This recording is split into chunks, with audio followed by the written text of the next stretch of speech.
Welcome back. We have Maury Hick joining us from Art Knapp this afternoon, talking a little bit about the deer problem in our community. It's great to have you back on the show, Maury. Thank you. Yes, I'm sure you have a ton of people coming in talking to you about this. Well, especially after last year. Like last year is probably a prerequisite of what's going to happen this year with all the drought in the summertime and the forest fires and all that. All the deer are coming down low already. I know in my yard, because I back onto the mountain, they mowed down my fruit trees like you wouldn't believe, and things that you're not supposed to eat. Last winter, they ate everything. Even my yews and junipers were mowed down. Everybody's used to the cedar hedge that they have being kind of like this and then fat at the top, about 6 feet, right? Yeah, everybody has that problem. So we have a few things that you can do to help protect that for sure. Okay, let's hit the visuals now. This is a common occurrence in backyards across Kamloops, whether you live behind a mountain or not. This is, you know, you see these deer all the time. I'm seeing a lot right now.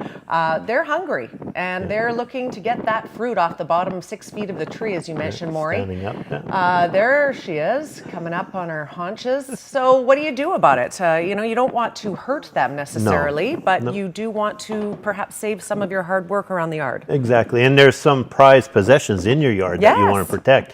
So all of them are scent-based. The ones that I want to show you anyways are all scent-based. And these two companies are actually from Vancouver Island, so you know they have a epidemic of deer there. Yes, they do. And it's all organic, it's all rotten eggs basically, blood meal, that type of thing. All scent-based, so the more it rains or it snows, you'll have to go out there and spray it again. And do it again. So if we have a mild, long, dry fall, you're okay. But I'd get out there right now and do it and spray it.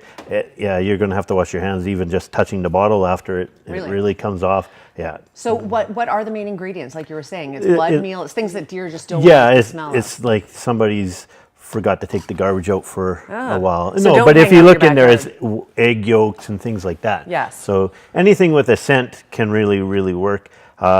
Like I said, I brought a package of bulbs because they're deer resistant, right? Daffodils. But honestly, when things are as bad as they were last year, the deer are going to go after it. I even know somebody that drinks tea every morning and then runs out and pees on his trees. So. Well, no, because it's a scent, right? Well, it's true. I just don't. People don't have time for that. Yeah, no, it's natural. There you go. It's putting it right back down to Mother Earth. But it is a scent, and it keeps it away. Or people will put human hair on the trees. Yes, right? Yes. I used to put dog hair in nylons. Anything Does like that work? Yeah. Well, there again, the scent wears off. Yes. So you'll have like a Blair Witch thing going on. But yeah, it would be kind of cool to do that. And then you have burlap, and you also have deer fencing that you can go and put up. Yes. Honestly, when they're that aggressive and they're that hungry, they're going for it. They're going for it. The burlap actually works really well because people wrap up the cedar like that. Yes. It does two things. One, especially like where you live up in the top part there, is really windy. So one, it protects the evergreen from getting windburn and dehydrated, and two, it keeps the deer away. Yeah, for sure. Again, what is the point of these bulbs? I don't know if we got the close-up on these, Marcel, or not, but these are deer resistant. What does that mean? They won't dig for them? No, they won't eat the tops and stuff. So there's a whole bunch of shrubs and trees and plants that are deer resistant. But like I said, the resistant part should be really, shown quite a bit, but it won't work when they're hungry. Like I said, they're not supposed to eat junipers. And last year in my yard, they just made my juniper look like my cedar.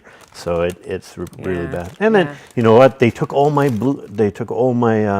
blue plums off, my Italian plums off my tree this year. So So a lot of what we're seeing the deer doing has much to do with how the summer was the year before too, right? Yeah, and that's why I say it's going to be a big problem again this year, just because of the way summer's been. It's very dry out there. So they're going to come down. They're already down, trying to find the greenest possible thing. And then if we get snow, it's just going to make it even worse. What's the highest deer jump generally? Like, do you think you're protected if you have a fence? I have a 4-foot fence, for example, maybe 5 feet. No, well, aren't they 8 feet? When you look at what's penned in, if you go out to Merritt there, where they raise the deer and elk and stuff, it's about 8 to 10 feet. So they can jump. Yeah.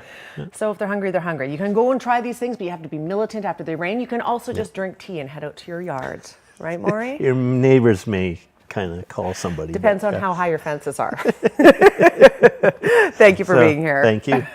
If you have any questions, you can certainly swing by Art Knapp. You can also check them out online, artknappkamloops.ca, and the phone number on the screen, 828-2111. We're back after a quick break. Stay with us.